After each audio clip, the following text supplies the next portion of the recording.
The Pall Mall Gazette, 18th September.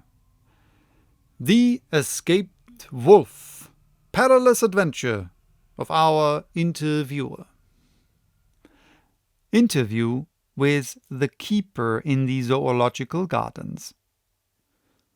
After many inquiries and almost as many refusals, and perpetually using the words Pall Mall Gazette as a sort of talisman, I managed to find the keeper of the section of the Zoological Gardens in which the wolf department is included.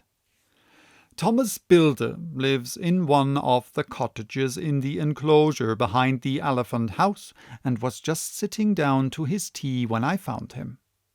Thomas and his wife are hospitable folk, elderly and without children, and if the specimen I enjoyed of their hospitality be of the average kind, their lives must be pretty comfortable. The keeper would not enter on what he called business until the supper was over and we were all satisfied. Then, when the table was cleared and he had lit his pipe, he said, "Now, sir, you can go on and ask me what you want. You'll excuse me refusing to talk of professional subjects afore meals. I gives the wolves and the jackals and the hyenas in all our section their tea afore I begins to ask them questions." "How do you mean, ask them questions?" I queried, wishful to get him into a talkative humour. "Hitting of them over the head with a pole is one way, scratching of their ears is another. When gents, as is flush, wants a bit of a show-off to their gals, I don't so much mind the fust, the hitting with a pole afore I chucks in their dinner, but I waits till they've had their sherry and coffee, so to speak, afore I tries on with the ear-scratching. Mind you," he added philosophically, "there's a deal of the same nature in us as in them theer animalies. Here's you a-comin' and arsking of me questions about my business, and I that grumpy like, that only for your bloomin' half-quid I'd a-seen you blowed fust 'fore I'd answer. Not even when you asked me sarcastic like, if I'd like you to ask the superintendent if you might ask me questions. Without offence, did I tell you to go to hell? You did. And when you said you'd report me for using of obscene language that was hitting me over the head, but the half-quid made that all right. I weren't a-going to fight, so I waited for the food and did with my all as the wolves and lions and tigers does. But Lord love your heart, now that the old ooman has stuck a chunk of her tea-cake in me and rinsed me out with a bloomin' old teapot, and I flit hop. You may scratch my ears for all you're worth, and won't get even a growl out of me. Drive along with your questions. I know what you're a-comin' at. That here escaped wolf." "Exactly. I want you to give me your view of it. Just tell me how it happened. And when I know the facts, I'll get you to say what you consider was the cause of it, and how you think the whole affair will end." "All right, Governor. This here is about the whole story. That here wolf, what we call Berserker, was one of 3 grey ones that came from Norway to Jamrach's, which we bought off him 4 years ago. He was a nice, well-behaved wolf that never gave no trouble to talk of. I'm more surprised at him for wanting to get out nor any other animally in the place. But there, you can't trust wolves no more nor women." "Don't you mind him, sir," broke in Mrs. Tom with a cheery laugh. "He's got minding the animally so long that blessed if he ain't like a wolf hisself. But there ain't no harm in him."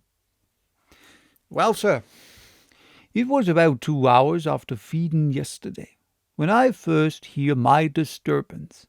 I was making up a litter in the monkey house for a young puma which is ill.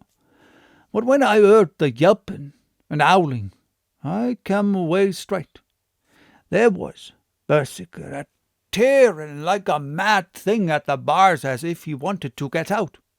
There wasn't much people about that day, and close at hand was only one man, a tall, thin chap with a hook nose and a pointed beard with a few white hairs running through it.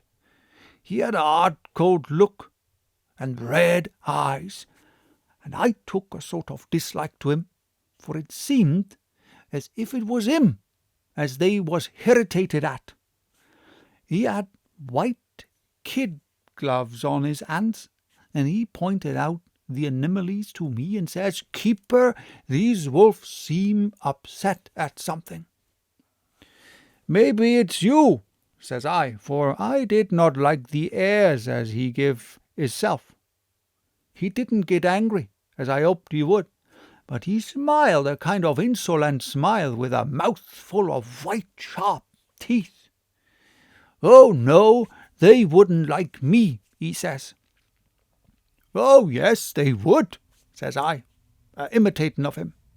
"They always like a bone or two to clean their teeth on about tea-time, which you as a bagful." Well, it was a odd thing, but when the animally sees us a-talking, they lay down, and when I went over to Berserker, he let me stroke his ears, same as ever. That there man came over, and blessed but if he didn't put in his hands and stroke the old wolf's ears too. "Take care," says I, "Berserker is quick." "Never mind," says he, "I'm used to him." "Are you in the business yourself?" I says, taking off my hat, for a man what trades in wolves, and centerer is a good friend to keepers. "No," says he, "not exactly in the business, but I have made pats of several." And with that he lifts his hat, as polite as a lord, and walks away. Old Berserker kept looking after him till he was out of sight, and then went and lay down in a corner and wouldn't come out the whole evening. Well, last night, so soon as the moon was up, the wolves here all began howling. There weren't nothing for them to howl at. There weren't no one near, except some one that was evidently a-calling a dog somewheres out back of the gardens and the park road. Once or twice I went out to see that all was right, and it was. And then the howling stopped. Just before 12 o'clock, I just took a look round afore turning in, and bust me when I'm come opposite to old Berserker's cage, I see the rails broken and twisted about and the cage empty. And that's all I know for certain. Did anyone else see anything? One of our gardeners was a-coming home about that time from Harmony, when he sees a big grey dog coming out through the garden edges. At least, so he says, but I don't give much for it myself, for if he did, he never said a word about it to his missus when he got home, and it was only after the escape of the wolf was made known, and we had been up all night a-hunting of the park for Berserker, that he remembered seeing anything. My own belief was that the harmony had got into his head. Now, Mr. Builder, can you account in any way for the escape of the wolf? Well, sir, he said with a suspicious sort of modesty, I think I can, but I don't know as how you'd be satisfied with the theory. Certainly I shall. If a man like you, who knows the animals from experience, can't hazard a good guess at any rate, Who is even to try? Well then, sir, I account for it this way. It seems to me that here Wolf escaped simply because he wanted to get out. From the hearty way that both Thomas and his wife laughed at the joke, I could see that it had done service before, and that the whole explanation was simply an elaborate sell. I couldn't cope in badinage with the worthy Thomas, but I thought I knew a surer way to his heart, so I said, "Now, Mr. Builder, we'll consider that first half-sovereign worked off, and this brother of his is waiting to be claimed when you've told me what you think will happen." "Right you are, sir," he said briskly. "You'll excuse me, I know, for a chaffing of ye, but the old woman here winked at me, which was as much as telling me to go on." "Well, I never," said the old lady. "My opinion is this. That here Wolf is a hiding off somewheres. The gardener, what didn't remember, said he was a galloping northward faster than a horse could go.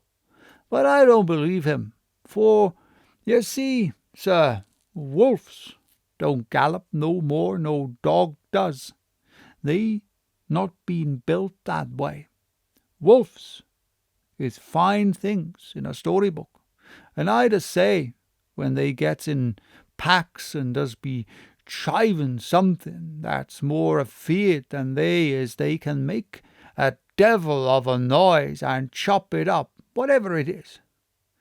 But Lord bless you, in real life, a wolf is only a low creature, not half so clever or bold as a good dog, and not half a quarter so much fight in him. This one ain't been used to fighting, or even to providing for hisself, and more like he's somewhere round the park, a-hiding and a-shivering off, and, if he thinks at all, wondering where he is to get his breakfast from, or maybe he's got down some area and is in a coal cellar. My eye, won't some cook get a rum start when he sees his green eyes a-shining at her out of the dark? If he can't get food, he's bound to look for it, and mayhap he may chance to light on a butcher's shop in time. If he doesn't, and some nursemaid goes a-walking off with a soldier leaving of the infant in the perambulator, well, then I shouldn't be surprised if the census is one babby the less.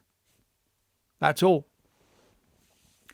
I was handing him the half-sovereign when something came bobbing up against the window, and Mr. Builder's face doubled its natural length with surprise. "God bless me," he said, "if there ain't old Berserker come back hisself." He went to the door and opened it. A most unnecessary proceeding, it seemed to me. I've always thought that a wild animal never looks so well as when some obstacle of pronounced durability is between us. A personal experience has intensified rather than diminished that idea. After all, however, there is nothing like custom, for neither Builder nor his wife thought any more of the wolf than I should of a dog. The animal itself was as peaceful and well-behaved as that father of all picture wolves, Red Riding Hood's quondam friend, whilst moving her confidence in masquerade. The whole scene was an unutterable mixture of comedy and pathos. The wicked wolf that for half a day had paralyzed London and set all the children in the town shivering in their shoes was there in a sort of penitent mood, and was received and petted like a sort of vulpine prodigal son. Old Builder examined him all over with most tender solicitude, and when he had finished with his penitence, said, "There, I knew the poor old chap would get into some kind of trouble. Didn't I say it all along? Here's his head all cut and full of broken glass. He's been a-getting over some bloomin' wall or other. It's a shame that people are allowed to top their walls with broken bottles. This here's what comes off. Come along, Berserker." He took the wolf and locked him up in a cage with a piece of meat that satisfied, in quantity at any rate, the elementary conditions of the fatted calf, and went off to report. I came off too to report the only exclusive information that is given today regarding the strange escapade at the zoo.